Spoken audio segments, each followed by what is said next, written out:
자, 여러분 안녕하세요. 자, 이제 소득세법 마지막 이론 시간입니다. 소득세 신고 납부 절차에 대해서 설명드릴 거고요. 여기는 실기랑 관련되는 파트는 아닌데, 우리 실기 파트에 원천징수 문제가 그 소득세법 문제라고 말씀드렸죠. 원천징수에 큰 맥락 두 개를 뽑아보자면, 총급여액에 대한 즉 그 근로소득 비과세 소득을 파악해서 일단은 뭐라고 해야 되지? 비과세 급여를 입력하고 메뉴로 말씀드릴게요. 뭐 그냥 개념으로 하려니까 좀 말이 길어질 것 같아서 메뉴로는 급여 자료 입력 메뉴에 수당 등록 비과세 그거 입력하는 거랑 그다음에 연말정산 추가 자료 입력 메뉴에 뭐 소득공제, 세액공제, 부양가족 명세 그거 입력하는 게 그렇게 크게 두 개로 나눠지고 뭐 또 그걸 더 세분화해서 보자면 연말정산 추가 자료 입력 메뉴가 사원 등록하고 겹치는 걔를 두 개로 쪼개보자면 내용이 크게 또 그 기본공제 대상자 찾는 부양가족 명세 탭하고 그 다음에 뭐 소득공제, 지출액공제, 뭐 의료비, 보험료 지출액 그런 거 입력하는 그런 문제가 있는데 뭐 사실 오늘 배우는 내용은 그런 실기를 풀어내기 위한 건 아니고요. 다만 급여를 입력해서 매달 원천징수하고 1년에 한 번씩 연말정산이라는 걸 한다라는 시스템을 이해하셔야 왜 이런 거를 그렇게 입력을 하는가를 이해하시고 현업 실무에 나중에 취업해서 가시거나 지금 새로운 업무를 담당을 하셨을 때 연말정산 업무와 급여 입력 업무를 손가락으로 연습한 거를 실전에 바로 응용할 때 좀 정확하게 이해하고 활용을 하실 수가 있어요. 그래서 일단 소득세 신고납부 절차는 시험 대비로는 일단은 우리 이론 시험 대비라고 생각을 하시고 그래도 그냥 스킵하지 마시고 연말정산이라고 하는 제도가 어떤 제도인가에 좀 중점을 두고 여러분께서 이해를 하시면 되겠습니다. 자, 소득세 신고납부 절차입니다. 소득세는 이배사 근년기 퇴양 8가지 소득을 자, 이자 배당 사업 근로연금 기타 소득 6개를 종합소득세 신고를 하는 거죠. 종합소득세는 6개를 더해서 신고하는 걸 얘기하는 거고요. 양도소득 따로, 퇴직소득 따로. 그래서 제가 뭐라고 했냐면 저한테 1년 내내 소득이 8가지가 다 있었다라고 하면 신고서가 8개가 아니고 3개가 나와요. 이자, 배당, 사업, 근로연금, 기타 소득 6개는 합해서 종합소득세 신고서, 그리고 퇴직소득세 신고서, 양도소득세 신고서. 얘네들은 항상 소득세는 개개인이니까 뭐 여러 가지를 다 변수를 둘 수가 없어요. 그래서 그냥 달력 단위로 과세를 하거든요. 그래서 역년 과세라고도 하는데 1월 1일부터 개인들이 번 돈은 심지어 양도도 1월 1일부터 12월 31일까지 번 돈을 세금을 정산해서 원칙은 가장 큰 대원칙은 다음 연도 5월 달에 신고하는 거고 5월 달에 하는 신고를 확정신고라고 합니다. 용어 알아들으셔야죠. 그래도 다 결국은 지금 학생이어도 언젠가는 실무를 하시려고 지금 전선세무 이거 공부하시는 거잖아요. 그래서 용어를 알아들으셔야죠. 우리가 소득세 확정신고라고 하면 5월 달에 하는 신고. 그래서 보통 사람들이 많이 보는 게 종합소득세 확정신고라는 개념이 제일 많이 보는 거라서 우리 혹시 실무자들은 들어보셨을 수 있어요. 종소신고한다. 종소 막 이런 말 하거든요. 종소? 발음 정확하게 해야 돼요. 종소. 뭐 줄여 쓰는 말을 별로 추천은 안 하는데 워낙에 많이들 줄여서 얘기하니까 종소신고. 뭐 이렇게 얘기하는 게 5월 달에 하는 신고, 걔가 종소가 뭘까요? 이제 아시잖아요. 다 배웠으니까. 종합소득세, 과세표준, 확정신고서 제출. 그게 5월 달에 일어나는 신고가 되겠습니다. 자, 그래서 그 소득세가 가장 기본적으로 뭐라고 돼 있냐면 자, 소득세는 원래 이자 배당 사업 근로연금이건 퇴직 양도건 간에 다음 연도 5월 1일부터 5월 말일까지 5월 달에 하는 세금 신고서 이름을 과세표준 신고서라고 하거든요. 그래서 과세표준 신고서 5월 달에 하는 과세표준 신고를 확정신고라고 해요. 확정신고. 연말정산은 확정신고라고 안 하고 확정신고 전에 미리 신고를 하는 절차입니다. 자기 세금을 근로자가 자기가 직접 신고하는 게 아니고 회사가 신고해 주는 거예요. 그래서 그 개념이 좀 특이한 건데 그거 설명드릴 거고 자, 확정신고와 동시에 당연히 신고를 왜 하라고 하는 거죠? 세금 신고 왜 하라고 그래요? 돈 거두려고 납부하셔야지. 납부도 언제까지 한다? 자, 5월 31일까지 5월 31일이 종합소득세 다시 뭐라고요? 무슨 신고? 확정신고 마감이에요. 마감날을 기한이라고 해요. 5월 31일이 종합소득세 확정신고 기한이고 그때까지 뭐 또 해야 된다? 납부도 해야 된다. 납부가 중요하지. 얼마 낼지를 계산해야 되니까 신고서를 제출하는 거 아니에요. 그쵸? 신고만 하면 안 되고 납부도 해야 된다. 자, 하시고요. 자, 그런데 소득세 신고를 하기 전에 여기다가 그냥 그림 그려볼게요. 소득세 신고를 하기 전에 이게 어떻게 된 거냐면 만약에 2025년에 돈을 벌었다. 2025년 1월 1일에서 12월 31일 사이에 번 돈에 대해서는 언제까지? 다음 연도 5월, 즉 2026년 5월 1일에서 5월 31일까지 종합소득세, 이게 종합소득이면 종합소득세 확정신고, 양도소득이면 양도소득 확정신고, 퇴직소득이면 퇴직소득 확정신고를 원래 원칙적으로 해야 돼요. 근데 뭐 예를 들어서 이미 세금정산이 중간에 끝나버렸다. 미리 하는 신고들이 여러 가지가 있는데 그 이름이 중간예납, 예정신고, 원천징수 뭐 얘네들이거든요. 그래서 미리 하는 신고로 세금정산이 끝났으면 하지 말아라가 아니고 안 해도 된다. 왜? 이미 신고가 끝났으니까. 그런 개념은 있는데 그건 조금 이따 배우기로 하고요. 원래 5월 달에 하는 신고를 뭐라고 한다? 확정신고라고 한다. 언제 귀속? 여러분 귀속이라는 말을 이제는 이해하셔야 돼. 귀속이 뭐다? 언제 벌었느냐. 2025년에 돈을 벌었다. 그럼 2025년 귀속 소득에 대한 신고는 다음 연도에 하는 거예요. 왜? 연도 말이 지나야 얼마 벌었는지 정확하게 계산이 되니까. 당연한 거 아니에요? 25년 문 닫고 나와야 25년 1년 내내 얼마 벌었는지를 계산할 수 있게 되니까 당연히 신고는 다음 연도입니다. 시간을 법인은 3개월 주는데 개인은 5개월 줘요. 충분히 넉넉한 시간이라고 생각하고 주는 거죠. 하시고 자 그러면 요걸 하기 전에 그러면 확정신고를 원래는 정상적으로 해야 되는데 미리 하는 신고가요. 크게 두 가지가 있어요. 자, 근로소득자는요. 근로자는 월급을 지급할 때 회사가 매달 급여에서 원천징수를 이제 일반 근로자 일용이 아닌 자라고 하면 매월 원천징수를 하고요. 원천징수를 할 때는 정확한 세금을 원천징수는 세금을 미리 떼는 거죠. 근데 그거를 정확한 세금을 원천징수할 수 있는 게 아니라 국가가 표를 만들어주고 그 표대로 해라. 그래서 여러분 전산회계 프로그램에 급여를 넣으면 바로 소득세가 얼마고 지방소득세가 얼마다가 나오잖아요. 그게 왜 그래요? 이게 간이세액표라고 국가가 만들어준 표가 있어요. 그 표대로 되는 거예요. 입력한 숫자에 따라 그 표에 있는 숫자를 끌어와 주는 거예요. 전산에서. 그냥 막무가내로 하는 게 아니고 법에서 준 숫자를 갖다 쓰는 겁니다. 저희가 프로그램에서. 그럼 이게 사실은 사람마다 개개인들의 부양가족 자녀 수도 다르고 부모님을 모시고 있는지 뭐 이런 여부 맞벌이냐 외벌이냐 이런 것도 다 다른데 그래서 세금이 달라질 수밖에 없거든요. 그래서 정확한 세금을 정산을 해야 되는데 근로자 개개인한테 5월 달에 너 스스로 신고해라 그럼 너무 힘들어요. 저는 좋아요. 세무사 사무실에 수수료 내잖아요. 아니, 저도 안 좋아요. 업무 폭주해서 5월달에 집에 못 가게 될 수도 있어요. 대한민국 모든 근로자들이 세무사 사무실에 맡겨야 된다 그러면 너무 힘들죠. 저야 매출이 늘어서 좋을지도 모르겠다 약간.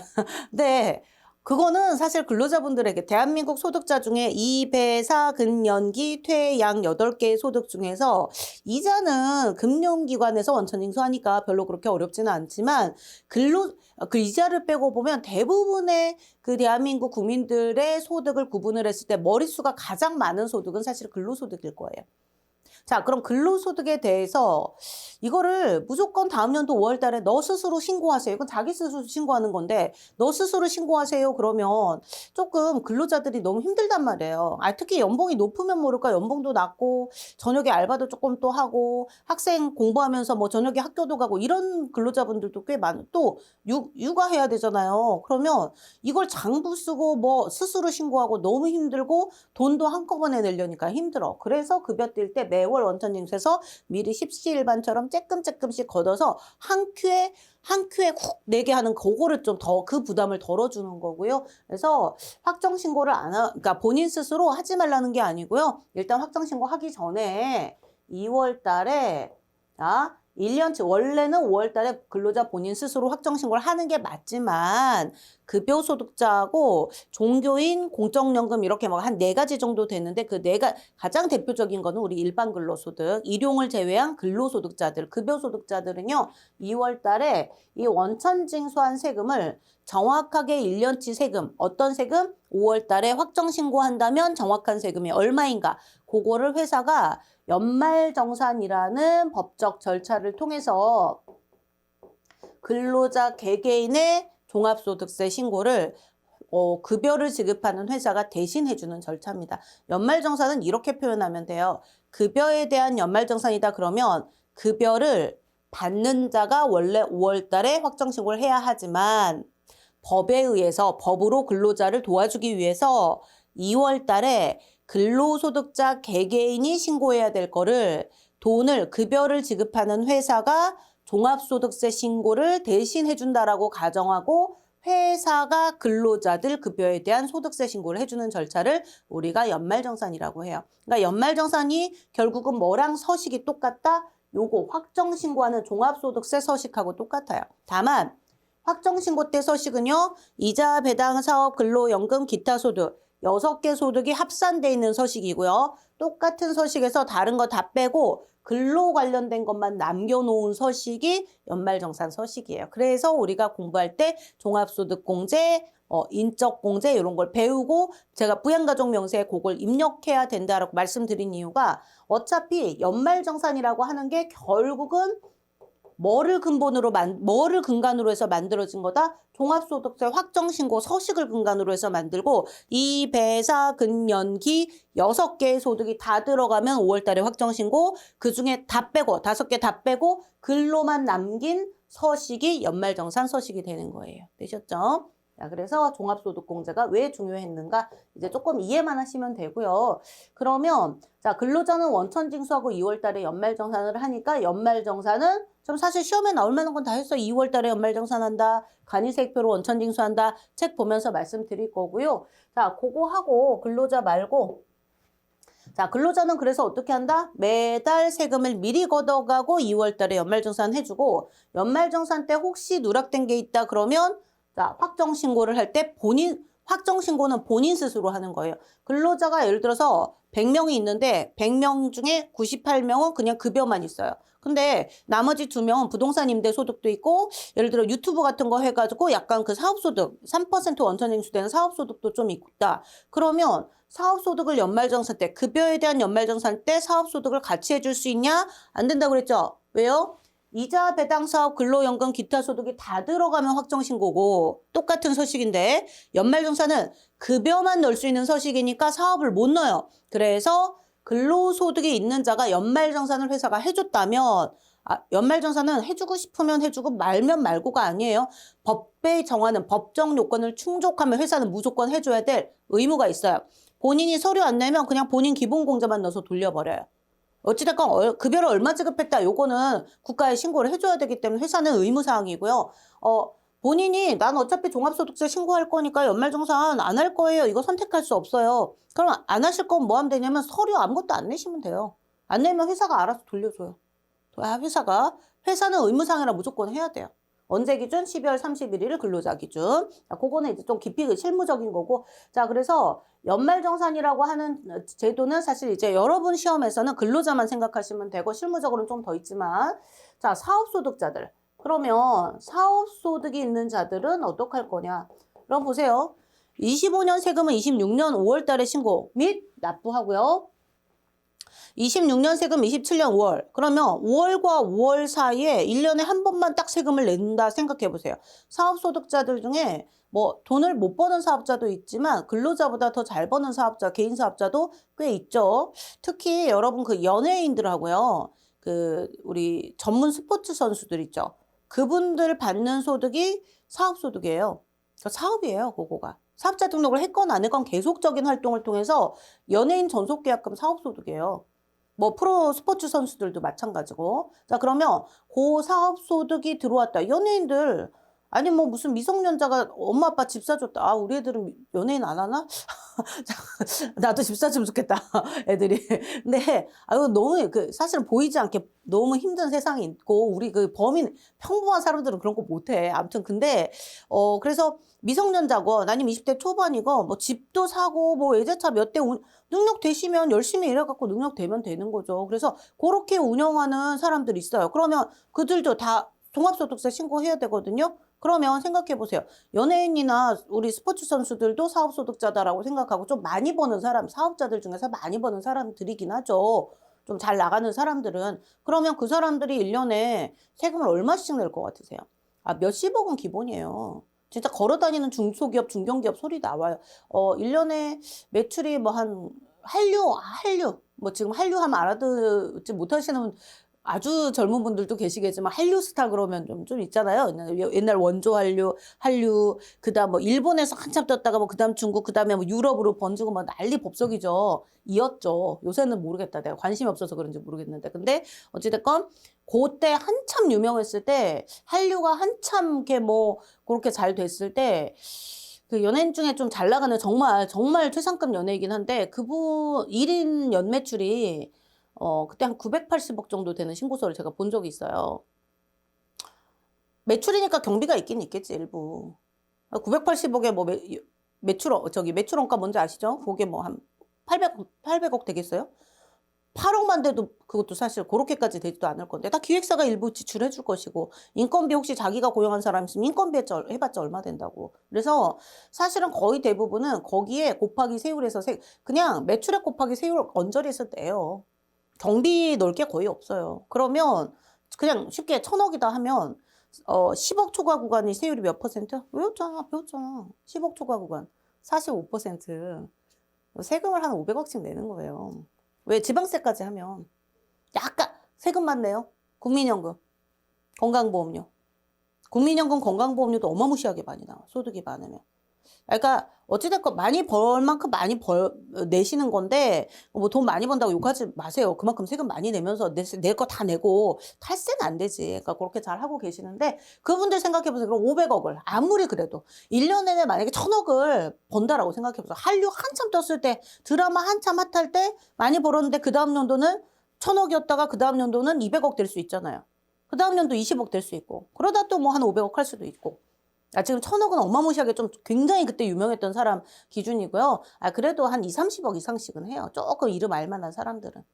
좀 이제 그냥 좀 괜찮은 연예인이라고 우리가 계속 이미지도 좋고 이러신 분들은 매출 기준으로. 그러면 뭐 예를 들어 그냥 쉽게 그냥 500억은 너무 무시무시하니까 1년에 한 1억씩 낸다. 그럼 1억을 5월에 내고 그 다음 월에 내고 한 큐에 세금은 금전 납부예요. 한 큐에 1억을 현찰로 내려면 후들후들하죠. 그래서 어떻게 하기로 했다? 자, 5월과 5월 사이에 반띵 해갖고 미리 세금을 한번 걷어줘요. 국가가 욕심을 부려서 그런다. 그런 의도보다는 뭐 국가가 뭐 사람이에요. 욕심내게. 근데 그거보다는 일단은 납세자가 세금 부담을 좀 시점을 분산시킬 수 있도록 미리 낼 수 있도록 하는 제도를 만들어놨고 걔가 중간이납이에요. 그러면 보세요. 5월과 5월 사이에 반띵이면 12개월이니까 6개월 해보자. 자, 갈까요? 6, 7, 8, 9, 10, 11. 11월에 중간연합하는 거예요. 11월에. 그래서 중간연합은 언제다? 11월이다. 그래서 중간연합이라는 제도, 원천징수 제도, 그 다음에 연말정산 제도 요런 걸 위주로 먼저 배울 거예요.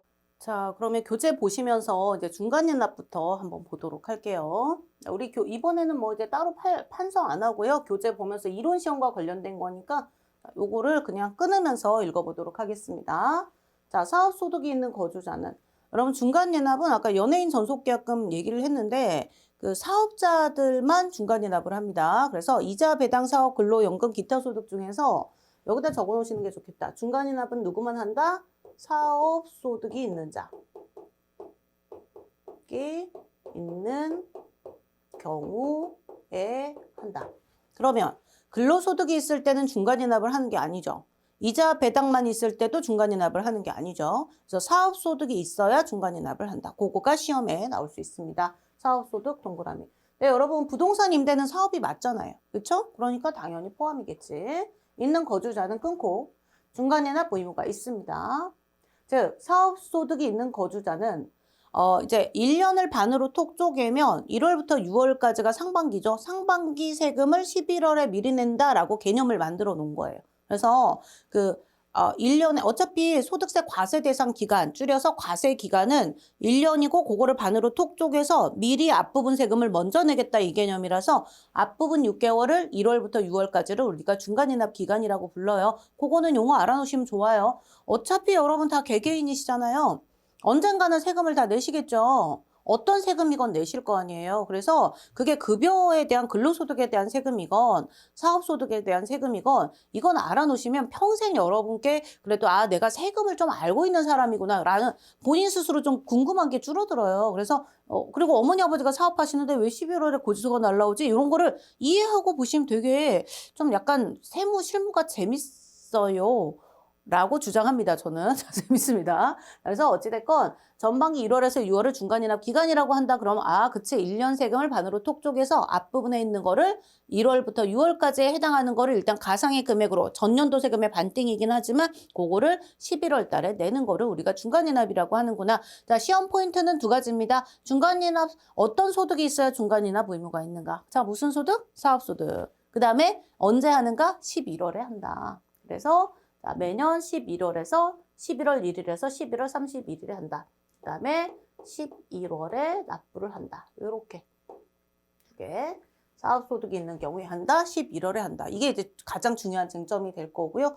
근데 이제 조금 문제가 약간 이론 문제가 가끔 정말 치사스럽게 진짜 2점짜리 두 문제밖에 안 나오면서 소득세, 종합소득세 쪽은요. 진짜 저는 최근에 좀 누가 옛날 기출문제를, 아니, 15회 기출문제, 16회 기출문제를 왜 궁금해 하시는 거예요? 세법도 바뀌었는데. 그래서 옛날 수험생이, 지금 이제 다른 데서 뭐 강의를 좀 하는데, 선생님 자료 좀 혹시, 옛날에 이제 현장 강의 하면서 좀 친했던 친구랑, 자료 있긴 있는데 옛날 거 쓰지 마 이랬는데 그래도 자료 있으시면 좀 주시면 안 돼요. 그래서 제가 일부 줬어요. 일부 줬는데 이제 그래도 그냥 주면 또 세법 개정된 거 확인을 좀 하기가 좀 바쁠 것 같아서 어차피 저는 맨날 하는 게 개정 작업이니까 쭉 보면서 한번 그냥 빠르게 한번 훑어줬거든요. 내가 1차는 봤으니 네가 그 다음에 봐라 이러고 줬는데 10몇 회 막 이런데 와 문제 보면서 좀 옛날에는 특히 꼴랑 두 문제는 죄송합니다. 꼴랑 2점짜리 두 문제 그거 해갖고 4점짜리 두 개 합해봤자 4점인데 뭘 이렇게 쥐업적인 것까지 다 냈나 싶은 게 한 15년 차 거의 저는 1회차 거부터 기출이 다 있어요. 국가공인 되기 전 거는 요새는 거의 안 써요. 국가공인 되고 나서부터 제가 그 자격증 문제를 가지고 쓰긴 하는데 그거를 그래도 뭐 한 40몇 회인가 뭐 30몇 회인가 그때부터 것만 보더라도 그래도 거의 한 10년치는 될 거예요. 근데 그거 내용을 보면 그래도 기간이 누적되다 보니까 여기저기 또 문제가 많잖아요. 어쩌다 한번 진짜 한 번 나온 문제가 너무 지엽적이고 이런 게 있어요. 그런 거는 그냥 버리세요. 차라리 그냥 실기 하세요, 실기. 그렇다고 모든 걸 다 버릴 필요는 없어요. 여기 있는 거는 알고 계셔야 되는 내용들이고 이론 시험에도 중요하고 실기에 좀 약간 실기를 이해하시는 데도 중요하고 사실 소득세 공부했는데 중간이나 모르시면 조금 덜 공부한 거거든요. 그래서 요거는 다 무조건 필수적으로 알아야 될 거 위주로 설명을 드리고 있는데 어찌됐건 너무 지엽적인 문제는 그냥 제끼시면 돼요. 근데 제가 설명드리는 것까지는요. 약간 지엽적이다는 느낌이 들더라도 그래도 요 정도까지는 공부해 놔도 된다. 이 정도는 할 수 있다. 그래서 되게 지엽적인 것까지는 하지 마시고 좀 그렇다 하면 요거까지만 그냥 해놓으세요. 좀 그래도 안전하게 이론 두 문제나 그래도 다 맞추고 싶다. 그리고 어차피 저는 추천이 전산세무 항상 말씀드리지만 전산세무 2급하고 전산세무 1급하고 싶은 약간 지적 욕구들이 굉장히 강렬하신데요. 세무 2급에서 세무 1급 넘어가면 못 붙어요. 바로. 세무 2급 하신 다음에 정말로 제가 무슨 약간 저를 예전부터 아시던 분들은 제가 그런 약간 신뢰성 없는 얘기는 거의 안 하는 거 알고 계실 거예요. 그러니까 꼭 필요한 루트를 위주로 안내를 해드리거든요. 제가 수험생들한테 항상 안내해주는 루트가 전산세무 2급 공부하고 나서 이론 기반을 베이스를 다시 한번 탄탄하게 꼭꼭 다져놓고 그 다음에 전산세무 1급으로 넘어가셔야 똑같은 시간 안에 다 붙어요. 전산세무 1급만 붙들고 있다고 붙는 게 아니에요. 그래서 세무 1급, 2급 하시고 넘어가실 때 재경관리사나 세무회계 2급, 세무회계 3급 병행해서 이거를 공부를 해놓으셔야 돼요. 그리고 전산세무 1급으로 가면 뭐 그 동시에 재경관리사, 전산세무 1급 약간의 그 시간 차이는 있겠지만 1년 안에 그 자격증 세무 2급부터 세무 1급까지 다 붙을 수 있어요. 그러니까 뭐 제대로만 공부한다면. 근데 우리 재경관리사나 아니면 세무회계 2급 또는 세무회계 1급 공부하신다 그러면 세무회계 1급은 추천하진 않아요. 그거는 주관식 시험이라 여러분 너무 어렵고요. 그거는 세무사 공부하시는 분들한테 추천해 드릴 거고, 근데 세무 2급까지는 세무회계 2급까지는 보시면 좋고 재경관리사 너무 기업 취업할 때 좋습니다. 그러면 그거 공부할 땐 얘가 나올 거란 말이에요. 그래서 병행해서 자격 준비하시는 분들은 전산세무 2급만 한다 그러면 좀 몇 번 가볍게 읽으시고요. 아, 이런 게 있었지. 대표적으로 요거 하나 정도는 외우자 정도 하시고 재경관리사 정도까지 같이 좀 하실 생각이 있다라고 하면 이왕이면 요거는 다 하시는 게 좋아요. 자, 개념 설명드릴게요. 중간이납이 뭐죠? 아까 말씀드린 대로 자, 1월 1일부터 12월 31일까지 세금은 다음 연도 5월 달에 사업소득자들은 다음 연도 5월 달에 신고도 하고 납부도 하는 게 원칙이지만 그게 텀이 어떻게 된다? 5월에 세금 내고 그 다음 연도 5월에 세금 내고 그 다음 연도 5월에 세금을 내다 보니 얘가 너무 한꺼번에 큰 돈을 내려고 하니 힘든 거라. 그래서 반띵 쪼개가지고 5, 6, 7, 8, 9, 10, 11 이게 11월이에요. 얘가 중간이납이 되는 거예요. 중간 예납세액을 납부하는 거고 여기도 11월에 중간예납세액을 납부하는 거예요. 이게 세금을 납부하는 거고 그런데 보세요. 이 중간예납세액을 어떻게 계산하냐면 전년도에 낸 세금의 50%를 고지서로 보내줘요. 자, 중간예납은요. 방법이 뭐냐면 직전 연도에 그러니까 직전 연도 1년치 세금의 최종 세금을 우리가 이미 알고 있잖아요. 직전 연도의 최종 세금의 곱하기 50%를 고지서로 국가가 보내주는 거예요. 그래서 중간연합은 스스로 신고하는 게 아니고 고지서를 받아서 납부하는 것이 원칙이고, 자, 금액은 어떻게 된다? 직전 연도 세금의 곱하기 50%를 세무서에서 고지서로 금액을 적어가지고 보내주는 건데, 자, 신규 사업자는 직전 연도가 있어요, 없어요? 없잖아요. 개념만 이해하시면 신규 사업자는 직전 연도가 없는데 직전 연도의 반띵을 스스로 신고해라 하기에는 신규 사업자가 지금 가게가 지금 이제 막 인테리어 하고 있는데 정신 하나도 없죠. 그래서 신규 사업자는 중간예납 의무를 두지 않고 그 다음 연도부터 즉 직전 연도가 생긴 첫 해연도는 1차 연도가 아니고 2차 연도죠. 2차 연도부터 신고하도록 만들어 놨고요. 자, 수시부가는 뭐냐면요. 이건 세무조사예요. 그러니까 5월달 기다리기 전에 이 시점에 대한 세금은 5월까지 국가가 기다리기로 약속한 거예요. 그런데 1년치 세금을 1월에 막 먼저 걷어버리거나 2월에 먼저 걷어버릴 수 있어요. 이거는 뭐 무조건 나쁘다 할 수는 없어요. 이건 약간 탈세 정황이 있을 때 법의 요건에 의해서 수시부가는 어찌 보면 일부 세무조사 개념이거든요. 그래서 세무조사로 이미 납부를 했다. 그럼 그 금액은 빼야죠. 그렇죠? 자, 그 다음에 보험 모집인, 자영리수럼, 방문 판매인이 뭐냐면 3%로 원천징수가 되는, 매달 원천징수가 되는 사람들이에요. 그럼 보세요. 6개월에 한 번씩 내는 중간예납이 국가 입장에서 더 좋아요? 아니면 한 달에 한 번씩 걷는 원천징수가 더 좋아요? 원천징수는 한 달에 한 번씩 걷는 거잖아. 미리미리 거둘 때 6개월 걸 한 큐에 내는 것보다는 그냥 그걸 한 달 쪼개주는 게 훨씬 좋단 말이에요. 그래서 자, 만약에 원천징수가 이미 됐다 그러면 추가로 더 낼 필요 없잖아요. 마찬가지 납세조합징수. 딱 봐도 매월 원천징수? 아, 그래요? 그러면 지금 얘네들은 뭐냐면 미리 낸 거예요. 미리 낸 거. 이미 냈으니까 6개월치 먼저 낼 필요가 없다. 얘는요, 직전 연도가 없다. 그러니까 뭐 세법은요, 우리가 이배사 근년기 요런 거는 하다 보면 앞글자가 외워지죠. 그리고 우리 전산세무 2급은 아니지만 우리 세무회계로 가면 국세기본법 이런 거 배우거든요. 그럼 거기서 실질과세 원칙, 신의성실의 원칙, 근거과세 원칙, 조세관면 사후관리 막 이걸 그룹핑을 하고 막 이래야 돼요. 국세부가 원칙 4개 골라보세요. 그러면 그때는 앞글자로 실신, 근조 이렇게 제가 약간 앞글자를 하는 게 전세법을 통틀어서 우리 과목뿐만이 아니라 전세법을 통틀어서 앞글자를 따서 하는 게 뭐 한 5개, 6개밖에 안 돼요. 있어요. 있긴 있는데 지방세까지 포함해가지고 전 지방세 강의도 하니까 그거까지 다 포함해가지고 한 5개, 6개밖에 안 되거든요. 근데 앞글자를 외우시면 의미가 없어요. 개념을 중간예납이 어떤 시스템인가 그리고 그거를 안 해도 되는 게 어떤 케이스가 있는가 이해하신 다음에 말로 만들어서 문장을 만드는 거예요. 신규 사업자는 중간예납 의무가 없다. 문장 하나. 근데 난 죽어도 못 외우겠다. 아, 거짓말 치지 마세요. 거짓말 치지 마세요. 안 외운 거잖아요. 영어 단어장 암기 카드 다이소 가셔가지고요. 그 영어 단어장 암기 카드 하셔가지고 방금 자 뭐라고요? 신규 사업자는 중간연합 의무가 없다. 그거 문장으로 만드세요. 왜냐면 신규 사업자 땡땡 뭐 중간연합 의무 없는 자 1번 신규 사업자 2번 납세조합 징수자 3번 뭐 어쩌고저쩌고 적어놓으면요 안 외워져요. 나만 그런가? 그래서 문장으로 만들어. 그래서 신규 사업자는 그냥 그 암기 카드 손에 잡히는 거. 저는 약간 직업병인데 이거 직업병이에요. 강의하기 시작하면서 옷을 이렇게 입고 다녀요. 왜냐면 주머니에 항상 학생들 보여줄 여기 항상 가끔 칫솔도 들어있는 이건 자 가끔 칫솔도 들어있어.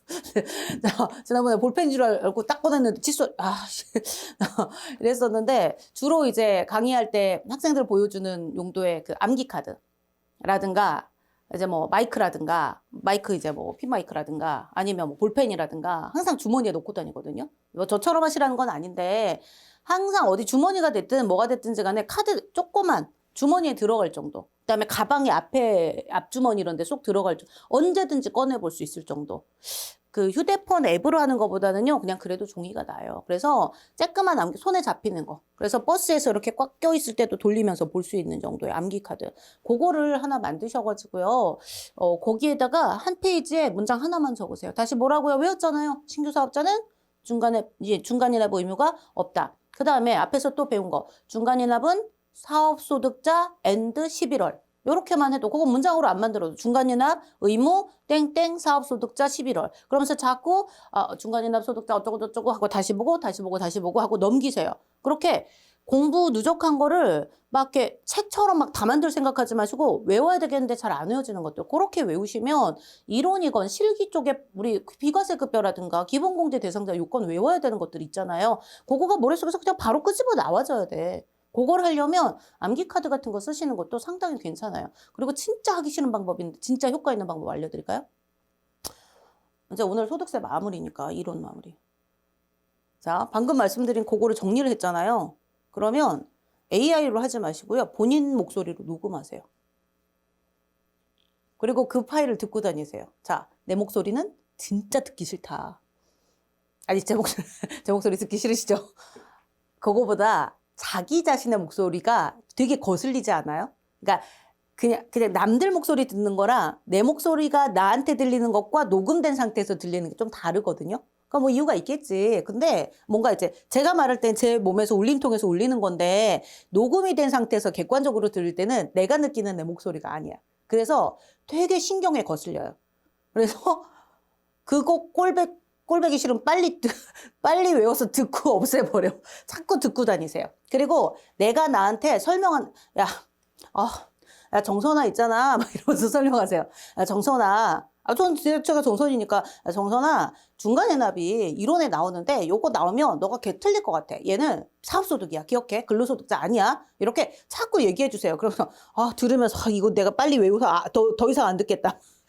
우리 학생이 그러더라고. 제가 녹음해서 듣는 방법 추천해줬는데 진짜 효과 봤다고. 옛날에 세법. 그래서 어떻게 효과를 봤니? 그랬더니 지방세법 가르치고 2주 만에 얘가 95점 나와갖고 서울시 시험 합격했거든요. 인사 이제 선생님 감사합니다 이러고 왔어요.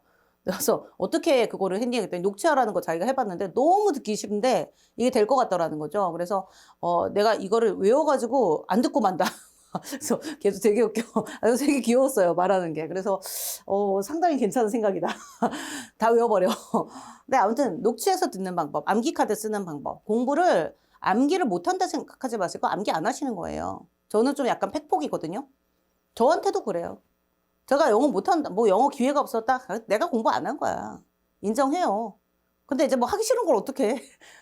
애들 그 둘째까지 대학교 들어가면 이제 영어 공부하려고요. 외국 놀러 갔을 때 샬라샬라 하고 싶어서. 근데 그거는 이제 재미로 할 수 있겠지. 즐겁게 할 수 있겠지. 근데 시험으로 보는 건 진짜 공부하기 싫었어요, 예전에. 그러니까 안 한 거예요. 그러니까 제가 제일 자신 없었던 과목이 옛날에 이제 학교 이렇게 시험 보고 이럴 때 영어가 조금 이제 항상 제 발목을 잡았다는 느낌? 발목 잡게 하시지 않으려면요. 걔랑 싸워서 이기시면 돼요. 죽을 때까지 공부하면 돼요. 안 죽어요. 걱정하지 마세요. 안 죽어. 공부하다 죽는 사람 없어요. 자, 죽을 때까지도 하지 마세요. 그냥 즐겁게 공부하세요. 내 목소리 들으면서 즐기면서 그렇게 하시면 되고 요거 외우세요. 외우시고 자, 중간연합 절차는 아까 말씀드린 대로 요거 하나 체크합니다. 고지, 징수. 그러니까 고지서를 보내주면 납세 의무자가 은행에 가서 돈만 내면 된다. 이게 징수예요. 그래서 고지를 원칙으로 한다. 이렇게 하시면 되고요. 나머지는 그냥 안 하셔도 돼요. 그러니까 만약에 전년도에 세금을 10억을 냈는데 중간이납세액으로 이번 연도에 매출이 줄어가지고 그럼 5억이 고지가 되겠죠. 근데 이번 연도에 매출이 줄어서 1월부터 6월까지 번 걸 가지고 대강 정산해봤더니 세금이 1억이에요. 그럼 너무 많이 내는 거니까 그때는 신고할 수 있어요. 그래서 이게 그 예외적인 사항으로 예외적으로 신고 납부가 가능하기도 하다. 그거는 전년도에 어떻게 한다? 얘는 전년도 기준액의 30%에 미달할 때 신고 납부가 가능하다. 이렇게 그것만 약간 키워드로 해놓으시되 원칙 위주로 공부하시면 됩니다. 그 다음에 더 중요한 건 뭐냐면요. 자, 요거는 중요합니다. 중간이납세액이 50만 원. 그러니까 중간이납세액은 고지서에 찍힌 세금이고요. 걔가 50만 원 미만이면 징수하지 않아요. 딱 50만 원이면 징수하지만, 자, 그거를 소액부징수라고 하고요. 그래서 아까 중요한 거 중간이납은 사업소득자가 하는 거고 11월에 하는 거고요. 고지서로 납부하는 게 원칙이고요. 직전 연도의 세금의 50%를 고지서를 보내주는 게 원칙인데 하나 더 하자면 자 중간이납세액이 50만 원이면 중간이납을 하지만 50만 원 미만이면 중간이납 의무에서 제외를 해준다. 요거까지. 그래서 요거까지 하시면 시험 문제 나올 건 다 했어요. 50만 원 미만이면 제외한다. 요거까지 되셨죠? 자, 요렇게 하시고요.